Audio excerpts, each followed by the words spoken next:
It's a 2004 Road King Classic. You're going to want to use a flathead screwdriver to remove the plastic fork lock cover.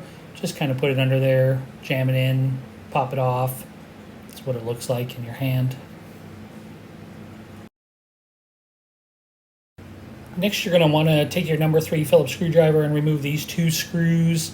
This holds on this chrome cover that goes over the handlebar and covers kind of the nacelle, I guess you call that, for the headlight cover. Kind of just trim pieces. Cover your tank to be careful. Don't lose these screws.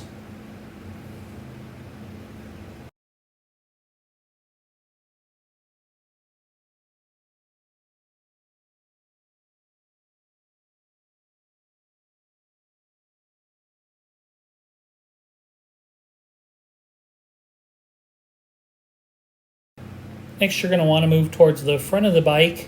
Take note, I cover the front fender. Things fall, you don't want to dent that up. It's a number 3 screw that holds the headlight trim ring. You're going to want to use a shorter number 3. Kind of makes it a little bit easier based on the angle. Pretty easy, 1 screw. Go and remove that headlight trim ring screw, and this is what it looks like in your hand. This is the reason you cover your front fender. And now you'll see we got to remove these little screws that are kind of through a plastic backing.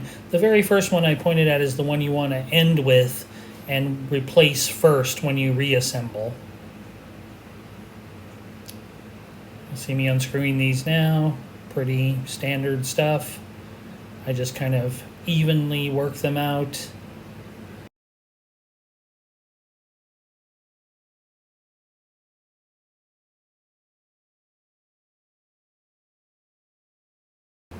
And as we remove that last headlight retaining screw, I kind of do this one by hand.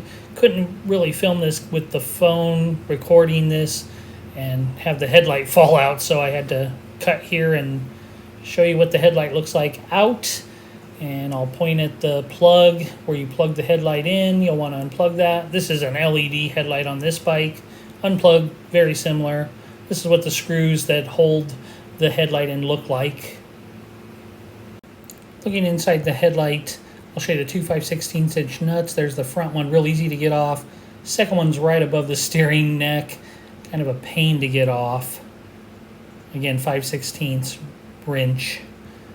Going around the side of the bike, I like to loosen these acorn nuts so I could take the auxiliary light bar and drop it down on top of the fender. Again, this is why you put a blanket or a towel on top of the fender. And here you'll just see me where I'm kind of lightly loosening these. It's 1/2 inch. Make a note of where this clutch cable holder goes. You just kind of want everything routed the same way. And then here you'll see me drop that auxiliary light bar down on top of the fender. Now you'll want to remove those acorn nuts on the side and the little washer. This is what they look like in your hand. You can see the top cover. Once you get that first 5/16 off towards the front, that little piece will come right off, trim piece. Then you're at the screw that holds that back cover on. You'll find the easiest way. Well, let me point it out to you. It's back there right above the steering neck. What I find is easiest is to put my hand in there and kind of with my fingers hold the nut and the washer and then unscrew from the top and let them rest right on my fingers. Pull them out. This is what the 5/16" nut and washer look like from inside the headlight bucket. At this point, I've removed that back screw. You can go ahead and pop this cover off, real simple. Just put it off to the side. And because we removed the left side's acorn nuts, we can remove that headlight bucket side cover and just unplug anything that may be plugged in for switches. On the right side, you'll see me removing the acorn nuts and washer, so I can remove that headlight side bucket as well. Make a note, I lost the stud out of the top one, so I'll have to put it back. This headlight cover does come off with ease. they'll actually fall off pretty easy, so you want to hold on kind of tight. Again, this one will probably have the auxiliary headlight cable connector. You'll want to just disconnect it. I'm just resting that headlight bucket side on top of the fender and trying to pop this off with one hand is not super easy, and film at the same time.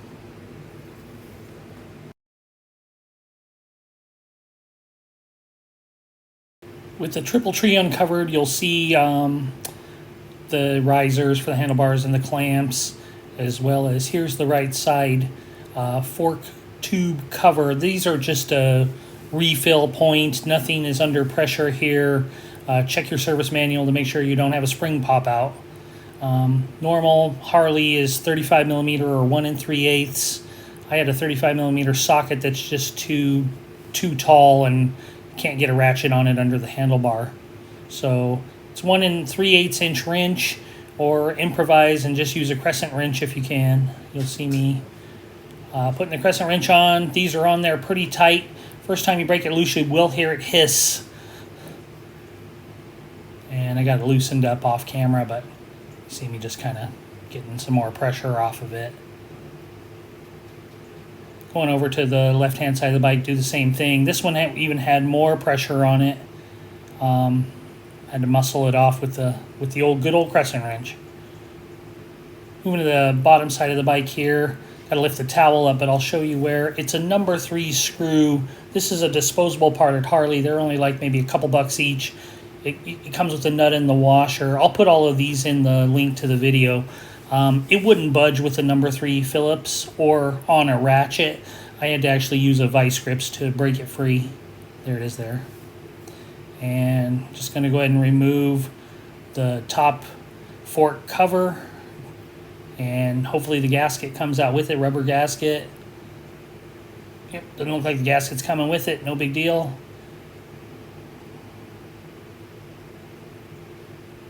It's got a lot of threads on it. Yeah, the gasket's in there. This is what the top cover looks like. It already smells bad, like gear oil. Using my pick, I'll get that rubber gasket out of the top fork cover. You should always replace these. They're a cheap wear item at Harley. I think I paid, I don't know, $4-ish for each gasket. $2 each for $4. Not an expensive job. Just use a pick or something to get it out. You want to replace this. Cheap and easy maintenance. That's what it looks like coming out. It smells terrible, like gear oil, old gear oil. Going to go ahead and remove that number 3 screw down at the bottom of the fork here and have a container handy to drain into. There shouldn't be more than 11.1 ounces in this fork. I don't think these have ever been changed. Again, 2004 Road King. It's got about 28,000 miles. I don't believe they've ever been changed, so I doubt we're going to see 11.1 ounces come out. Check your service manual, though, for your specification of capacity, because I know Ultra Glides have, I think they're 10.8 versus Road Kings are 11.1. I'm going to put 11 ounces in. Got my container lined up, balanced on my shoe. You know, this is not, it's got bad news written all over it. Oh, wow. Looks like water, greenish water. That's what the screw and washer look like that came out, crush washer. Just letting it drip at this point. It came out really fast. It was about 9 ounces. This is what a brand new rubber washer, top washer looks like at Harley. Again, these I think came in a 2-pack for about $4.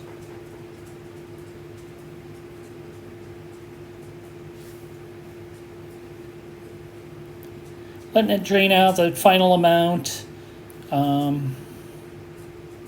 Yeah, just kind of probably let this go for like 10-15 minutes. Anyway, this is what Harley sells now. I'm putting that in this bike. I'm sure they used the original Type A, which was like 10 weight oil, 7 weight oil. This is like 15 to 20 weight oil.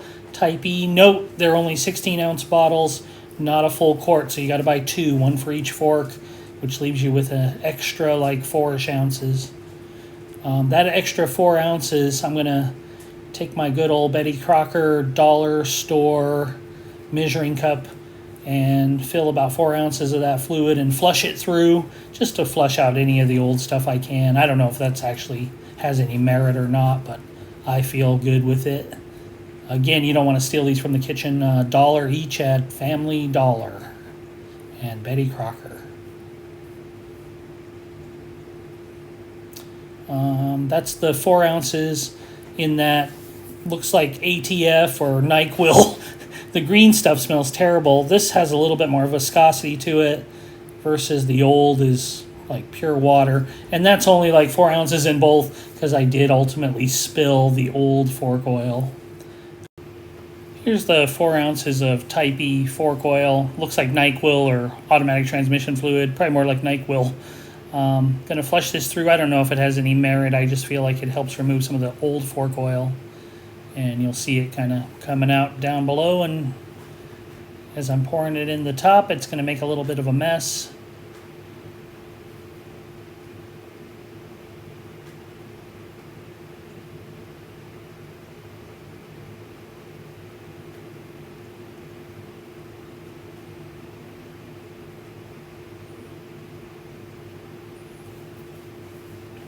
Again, this is just to flush out any excess old fork oil. These are the screws that go in the side of the fork to the drain plug. That's the part number. I'll put these in the link to the video. That's what they look like. You get the little brass crush washer. Just replace these when you buy new ones when you do fork oil. Cheap insurance. And this is what it looks like. Brand new. Purdy. I like to put a little bit of thread sealer on it, pipe dope, if you will. Just a little tiny dot of it.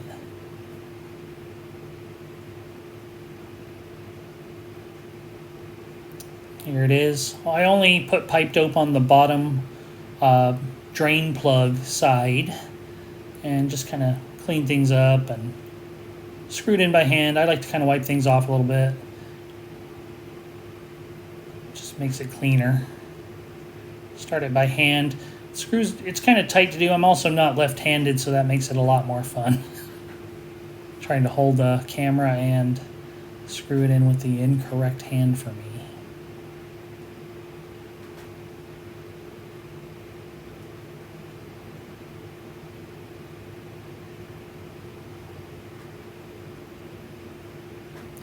Got it started by hand.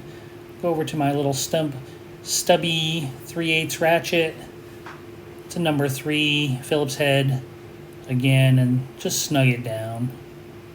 You don't have to go crazy on it.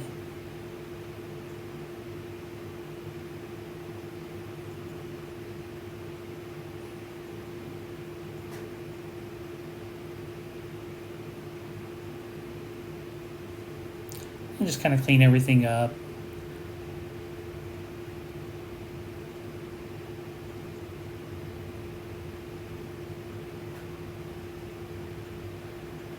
I'm going to go ahead and fill this with 11 ounces. There it is. Bike calls for 11.1, but I know there's always a little tiny bit left in there, so I'll do 11 ounces on each side. Again, check your service manual for the proper specification and capacity. Here's my funnel. I always pour about half in and then stop for a few seconds. Just kind of let it breathe and burp itself.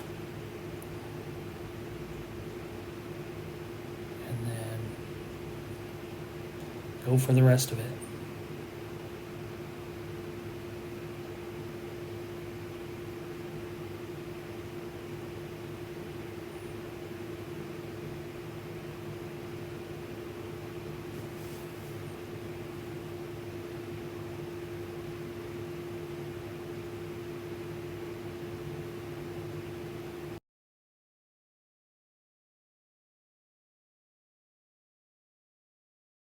Here's a rubber gasket on the top fork cover. I'm just going to kind of hand tighten this a little bit while I work on the other left-hand side of the bike.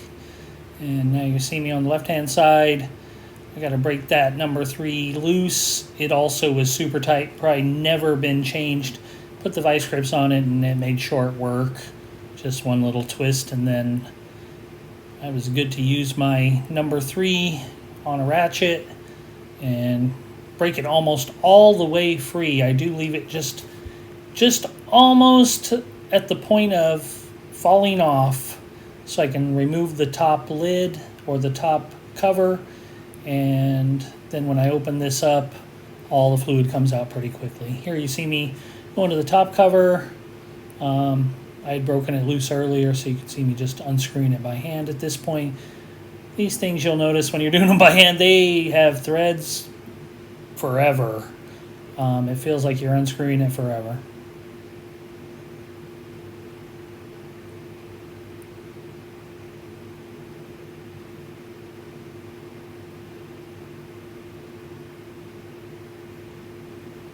I'm not really sure what the tape is on the top of these.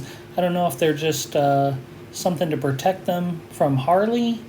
It doesn't tell me a story about this bike in terms of if this service was ever done. Finally, there it is. And you can see down in the fork tube the old gasket didn't come out. So I'll go ahead and use my pick to grab that old gasket.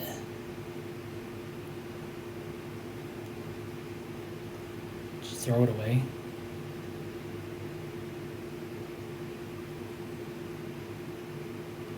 Again, cheap insurance. I'm going to go ahead and break that number 3 loose, but this time with the magic of editing, I won't make a mess, and you'll see all the old smelly fork oil come out. Again, you want to let this go for like 5 or 10 minutes. Sadly, I had to sit here. I won't force you to watch that for about 10 minutes as my wheel chalk wouldn't let me just set this on the ground and not drip to the wheel chalk. This side had about 9.5 ounces when it was over.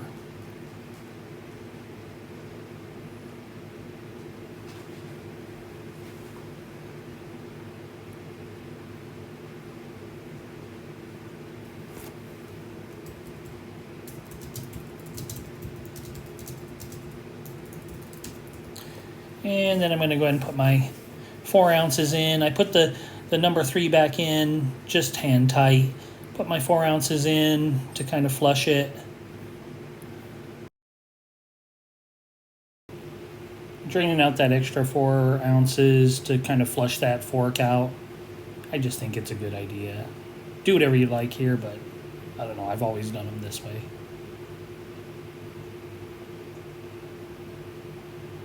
Here you'll see that I'm going to go ahead and tighten down the little drain screw. I already put some thread sealer on it and just snug it down like the other side.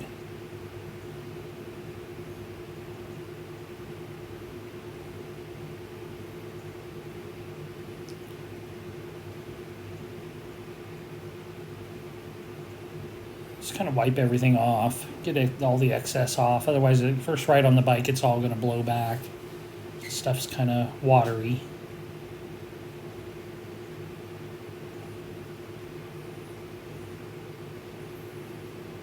Here I'm going to go ahead and add in the 11 ounces and fill up the fork with the specified amount of fork oil. Again, you just kind of pour slowly, let it burp itself. I noticed this left-hand side was a little bit more quick to fill up and kind of burp than the right side. Don't know why. Just took a little longer to pour. Just take your time. Be patient and you'll get it all done.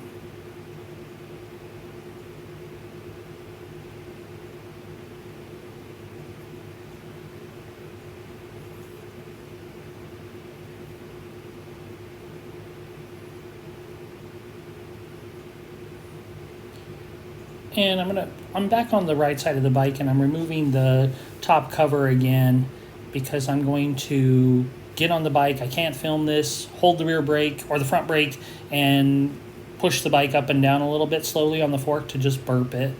Now I'm just tightening and putting the caps back on. And the right side again.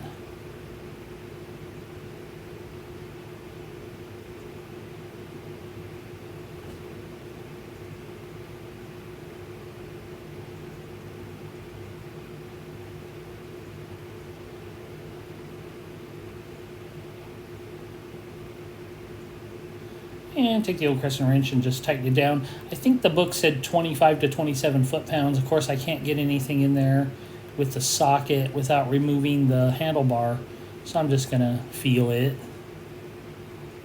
Again, not super tight.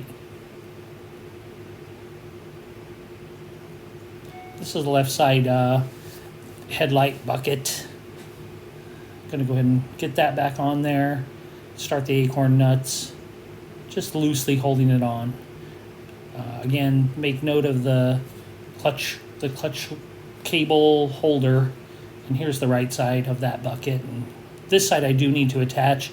The other side had like a dummy switch. This one has my auxiliary light switch. There, it's back on with the acorn nuts again loosely on.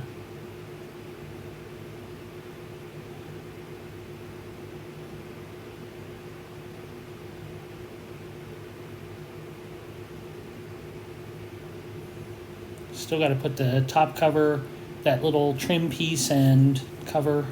Put the fork locked cover back on, and you can see I've started that screw. Kind of a pain. That's probably the hardest part of this job.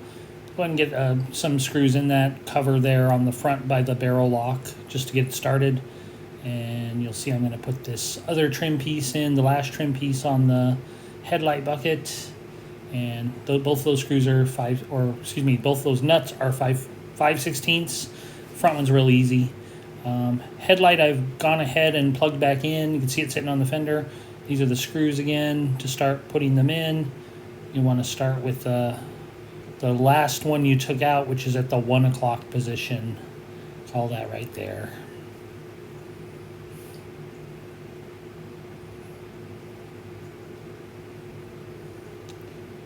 And here you'll see I've already put some of them in. Just tightening them down. I just kind of go in a crisscross pattern, but I always end at that top one at like 1 o'clock position.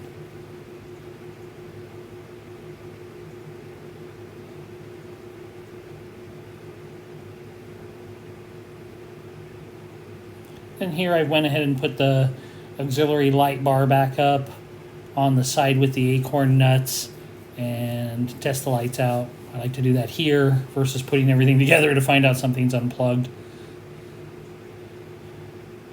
And here's the headlight trim ring and the eyelash for this bike. There's the little notch, and you kind of slide it into that spot right there.